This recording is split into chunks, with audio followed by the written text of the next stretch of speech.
വ്യത്യസ്തങ്ങളായ ശക്തികളുണ്ട് എന്ന് നമുക്ക് എല്ലാവർക്കും അറിയാം, വളരെ നന്നായിട്ട് അറിയാം. അതായത് നിയമപരമായ വഴികളിലൂടെ നമ്മളെ കൊടുക്കുവാൻ വേണ്ടി കേസുകളും കള്ളക്കേസുകളും ഉണ്ടാക്കി കൊടുക്കുവാനും ജയിലിലടക്കുവാനുമുള്ള നല്ല ഒരു സംഘം നമുക്കെതിരായിട്ട് പ്രവർത്തിക്കുന്നുണ്ട്. മറുവശത്ത് ഐക്യ ചർച്ചകളിലൂടെ, ഒത്തുചേർച്ച ചർച്ചകളിലൂടെ, വഞ്ചനകളിലൂടെ ഒക്കെ നടത്തിയിട്ട് നമ്മെ പരാജയപ്പെടുത്താൻ വേണ്ടിയുള്ള ഈ നാരായണൻ നേതൃത്വത്തിൽ അല്ലെങ്കിൽ അതുപോലുള്ള മറ്റുള്ളവർ തന്നുകൊണ്ടുള്ള ചർച്ചകളും പരിപാടികളും ഒക്കെ ഒരു വശത്ത് വേറെ ഒരു വശത്ത് നടക്കും. ആമിന മാളിയേക്കലും വൈസ് ചെയർമാൻ CK രമേശനും കൂടി വിവരക്കേടുകളും അതുപോലെ തന്നെ തോന്നിവാസങ്ങളും പറഞ്ഞുകൊണ്ടുള്ള പത്രസമ്മേളനങ്ങളും അതുപോലുള്ള പരിപാടികളും അവർ ഇനിയും നടത്തും.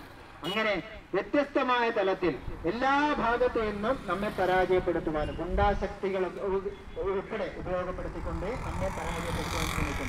സമരം തുടങ്ങിയ അന്ന് മുതൽ നമ്മളോട് പലരും വിളിച്ചു പറയുകയും പിന്നെ ഗുണകാംക്ഷയും ചെയ്യുന്ന ഒരു വാർത്തയുണ്ട്.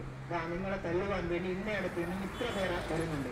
ഏറ്റവും അവസാനമായിട്ട് മുനിസിപ്പൽ ഓഫീസിന് മുമ്പിലുള്ള ആക്രമണത്തിന് ശേഷം തൊട്ടടുത്ത ദിവസം മുതൽ പറയുന്നുണ്ട് ഒരു സംഘം വരുന്നുണ്ട് പന്തൽ കത്തിക്കാൻ എന്ന് പറഞ്ഞിട്ട്. നമ്മൾ പറഞ്ഞു കത്തുകെട്ട് വരട്ടെ, ബാക്കി പിന്നെ തീരുമാനിക്കാം എന്ന് പറഞ്ഞ് അങ്ങനെ ഈ മാതിരിയുള്ള എല്ലാ അധിക്ഷേപങ്ങളും ആരോപണങ്ങളും അതേപോലെ തന്നെ പേടിപ്പിക്കലുകളും ഒക്കെ വകഞ്ഞു മാറ്റിക്കൊണ്ട് തന്നെയാണ് സമരം മുമ്പോട്ട് നീങ്ങിയിരിക്കുന്നത്. അതുകൊണ്ട് ഇത് 63 ദിവസമായി, ഇനി 90 ദിവസമായാലോ അല്ലെങ്കിൽ 120 ദിവസമായാലോ അവസാനിപ്പിക്കാൻ ഇത്രയും ദിവസം ആയില്ലേ എന്ന് വിചാരിച്ച് അവസാനിപ്പിക്കും എന്ന് ആരും വിചാരിക്കേണ്ട, ആർക്കും അതിൽ സാധിക്കില്ല. നമ്മൾ തുടരുക തന്നെ ചെയ്യും.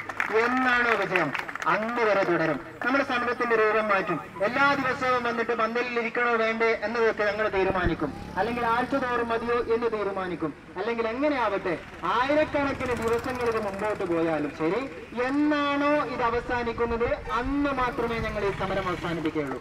യാതൊരു സംശയമാർക്കും വേണ്ടയില്ല.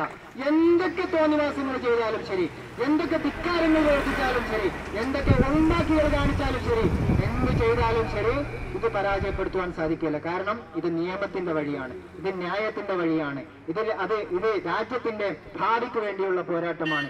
ഏതെങ്കിലും രാഷ്ട്രീയ പ്രവർത്തകന്മാരുടെ തൽക്കാലത്തെ രസത്തിന് വേണ്ടി മുല്ലപ്പെരിയാർ കുറച്ചു ദിവസം നമ്മൾ കണ്ടു. മുല്ലപ്പെരിയാർ ആഘോഷപൂർവ്വം കുറെ ആളുകൾ സമരം ചെയ്ത് കണ്ടു.